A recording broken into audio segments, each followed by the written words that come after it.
logaritmlar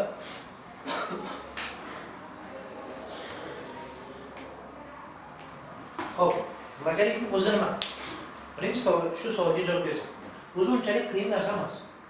Xo'p, shu joygacha biz bilardikki, hozir tenglama ishladik. 2 ning darajasida 3, bu necha? 8, to'g'rimi? Xo'p, ya'ni 2 ning 3-darajasi 8 qanaqa topdik? 2 ni 3 marta ko'paytirdik. Endi teskari savol beramiz. 2 ning nechanchi darajasi 8? 3-chi darajasi 8, to'g'rimi? Demak, mana shu savol logaritm 2 asosga ko'ra 8 bilan bir xil ekan. Ya'ni so'roq deganimiz shu narsani beradi. Tushundingizmi? Ya'ni mana bu yerda so'roq nima edi? 2 ning nechanchi darajasi 8 ekanligini ko'rsatadigan ifoda edi. Bu yerda ham logaritm 2 asosga ko'ra 8 ga mana shunaqa yozilish nima berar ekan? 2 ning nechanchi darajasi 8 ga teng degan savolga javob beradi. Javob necha bo'ladi? 3. Umumiy holatda logaritm a asosga ko'ra x deb yoziladi.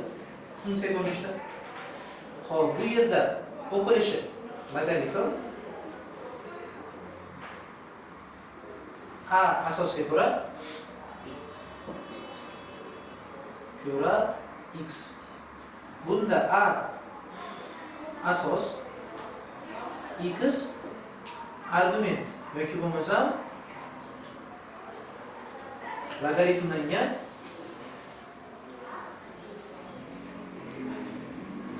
son. Demak, mana shunday belgilanib ekan. A asos x logaritmlangan son. Bu yerda sizga qarang, yana ham tushunarliroq bo'lish uchun savol beramiz. Logaritm. Xo'p, masalan, Fatima nima deyotganini tushundingizmi hozir? Tushundingizmi? Qarang, sizga savol. 3 asosga ko'ring. Misol uchun 81 desa, bu nima deyapti hozir sizga? 3 ning nechanchi darajasi 81 deyapti? Javobi? To'g'ri. Chunki 3 ning 4-darajasi 81. Xo'p, Sarmaz tushundingizmi, tushunmaysizmi? To'g'ri. Tushundingizmi? Yaxshi. Qarang, Sarmaz sizga savol. Logaritm 5 asosga ko'ra 25 deyapti. Bu nima deyapti sizga? Nimani so'rayapti? 5 ning nechanchi darajasi 25 ga teng. Savol tug'iladi. 5 ning nechanchi darajasi 25? 2. Demak, buni javobi nima bo'lar ekan? 2. Tushundingizmi? Xo'p, qara biroz. Senga savol. Xo'p, logaritm misol uchun 6 asosga ko'ra 216. Bu senga nima deyapti? 6 ning nechanchi darajasi 216? 216 degan savolni beryapti. Necha bo'ladi? 3. Logaritmning asl ma'nosini tushundingizmi? Logaritm bu amal bo'lib qoldi hozir. Qanaqa amal? Nechanchi darajasi shu songa tengligini ko'rsatadigan. Ya'ni asosiy nechanchi darajasi argumentga teng. Shuni ko'rsatadigan ifoda. Xo'p, endi mana shu logaritmni hisoblash uchun bir o'nlagan formula bor ekan. Bir necha o'nlagan. Ko'rib chiqamiz. Eng birinchi proporsiya xossasi. Qanday ekan birinchi formulasi? Proporsiya xossasi deymiz. Xo'p, proporsiya nimaga lazım? Qanday bu? X nima? X ko'rinishida ko'paytiriladi, to'g'rimi? Endi bu yerda x ko'rinishida ko'paytirilmaydi, x ko'rinishida daraja hisoblanadi. Masalan, o'sha birinchi mavzumizni birinchi savoliga qarasangizlar.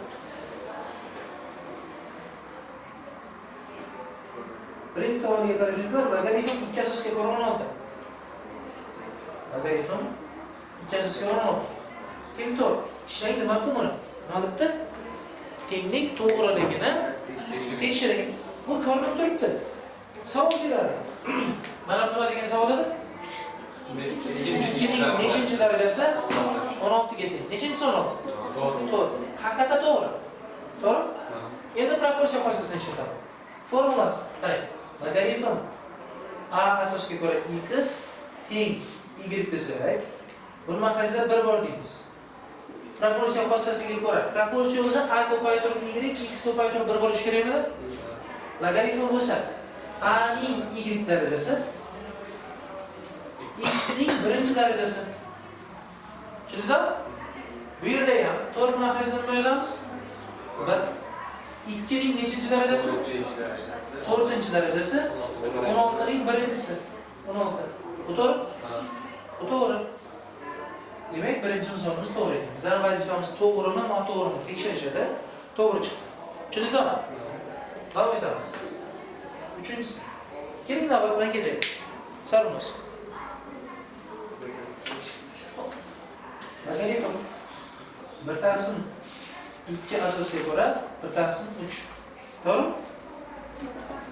Ha, bir taqsim 8. Teng 3. Logaritmni savol berardi. Mana o'ng tarafiga e'tibor bermay turamiz hozircha. Xo'p, nima deb savol berardi?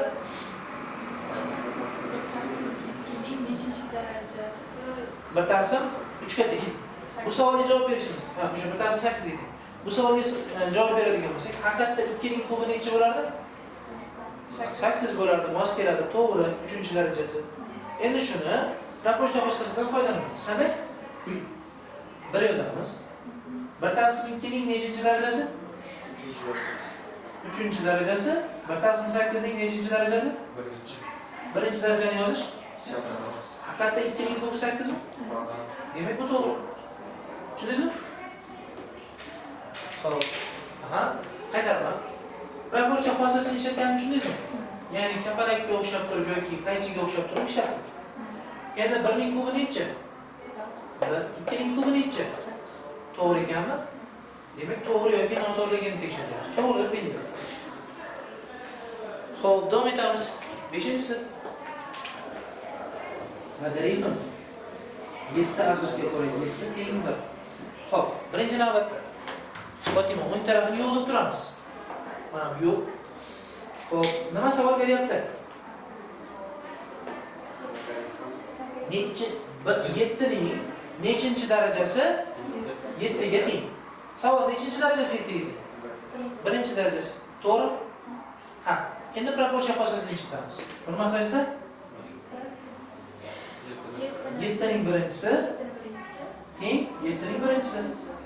To'g'ri? To'g'ri. Demak, biz to'g'ri noto'g'riligini tekshirishimiz kerak edi. 5-inchisi to'g'ri ekan. 7-inchisi. Xo'p, davom etamiz.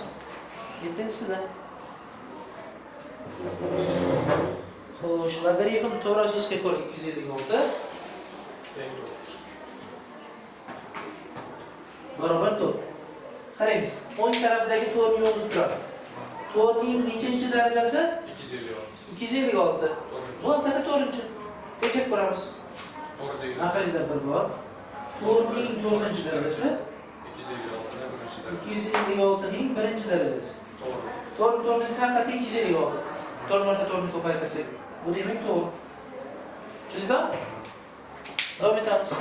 9-misolimizda logaritm 2 asosga ko'ra 8 ildizli 2. Logaritm 2 asosga ko'ra 8 ildizli 2 barobar necha? 3,5 mi?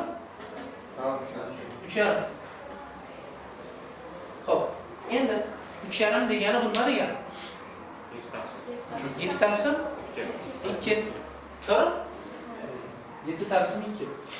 Proporsiya xossasini ishlataman. 2 ning nechinchisi? 7-inchisi. 8 ildizli 2 ning nechinchisi? 8 ildizli 2 ning darajasi 2. 2 ning 7-inchisini hisoblaymiz. Necha bo'ladi? 128. 8 ning kvadrati. Ildizli 2 ning kvadrati. 64 kare 2. Teng ekan? Tushundingizmi? Davom etamiz. Bu demak 9-inchisi edi. Endi formulalarga o'tarkanmiz. Hozircha faqat nechta formula ko'rdik? Bitta formula ko'rdik. Endi ikkinchi turdagi formulalarimiz. Xo'p, ikkinchi turdagi formulalarimiz. Logaritm a asosga ko'ra 1 ning darajasida m bo'lsa, mana bu m darajamiz oldiga tushar ekanda, m ko'paytiruv logaritm a asosga ko'ra b bo'ladi. Xususiy holatda 2/1 deyman buni. Logaritm a asosga ko'ra a ning darajasida m bo'lsa, yoki bo'lmasa birinchi navbatda a ning o'zi bo'lsa. Savol, a ning nechinchi darajasi a'ga teng? Birinchi darajasi. Bu doim 1. 2 logarifm a asosga ko'ra a ning m-chi darajasi bo'lsa-chi. Mana bu xossaga ko'ra qisqarib ketdi-da, nima qoldi?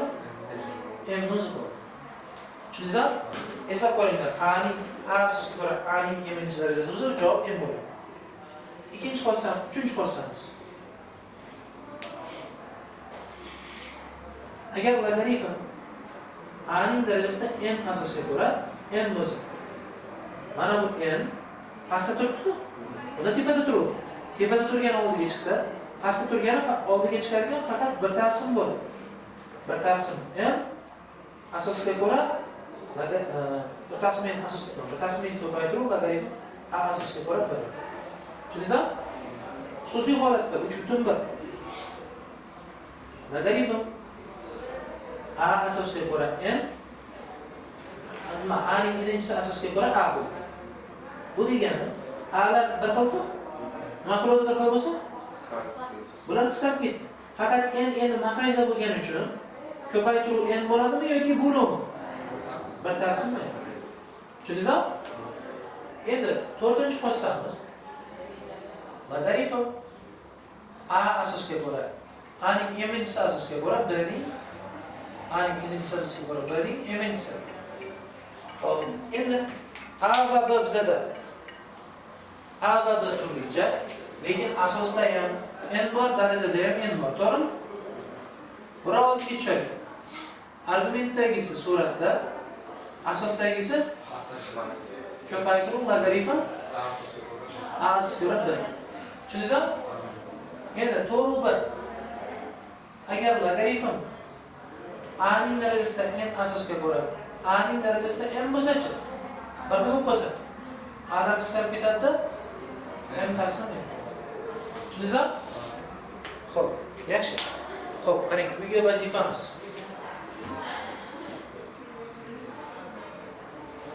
Uyga vazifamiz. Xo'p, IDC 2 dan. Xo'p, nechinchi paragrafda tengsizlik? 20.